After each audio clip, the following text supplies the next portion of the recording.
ವಿಶೇಷ ಅಗತ್ಯವುಳ್ಳ ಮಕ್ಕಳನ್ನು ಮುಖ್ಯವಾಹಿನಿಗೆ ತರಲು ನಾನು ಅನುಸರಿಸುವ ಕ್ರಮಗಳು: ಶಾಲೆಯಲ್ಲಿ ಸ್ನೇಹ ಬಂಧುವನ್ನು ಅಳವಡಿಸಿ, ಅಂದರೆ ಬಡ್ಡಿ ಸಿಸ್ಟಮ್ ಅನ್ನು ಅಳವಡಿಸಿ, ಪ್ರತಿಯೊಬ್ಬ ಮಗುವಿಗೆ ಸಹಪಾಠಿಗಳನ್ನು ಸ್ನೇಹಿತರನ್ನಾಗಿ ನೇಮಿಸಿ, ಓದು, ಆಟ ಹಾಗೂ ಶಾಲಾ ಚಟುವಟಿಕೆಗಳಲ್ಲಿ ಸಕ್ರಿಯವಾಗಿ ಭಾಗವಹಿಸುವಂತೆ ಪ್ರೋತ್ಸಾಹಿಸುತ್ತೇನೆ.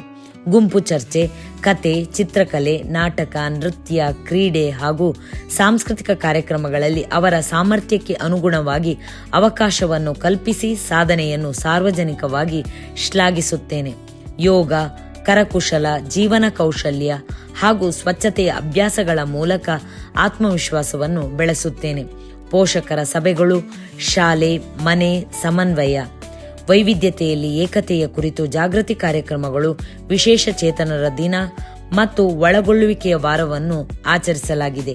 ಆಡಿಯೋ ವಿಡಿಯೋ ಪಾಠಗಳು, ಡಿಜಿಟಲ್ ಕಲಿಕಾ ಸಾಧನಗಳು, ಪ್ರತಿಭಾ ಪ್ರದರ್ಶನ, ಕ್ಷೇತ್ರ ಭೇಟಿ, ವೈಯಕ್ತಿಕ ಕಲಿಕಾ ಯೋಜನೆ IEP ಹಾಗೂ ಶಿಕ್ಷಕರ ಸಹಯೋಗದ ಮೂಲಕ ಪ್ರತಿಯೊಬ್ಬ ಮಗುವಿನ ಕಲಿಕೆ ಮತ್ತು ಸಾಮಾಜಿಕ ಒಳಗೊಳ್ಳುವಿಕೆಯನ್ನು ಬಲಪಡಿಸಲಾಗಿದೆ.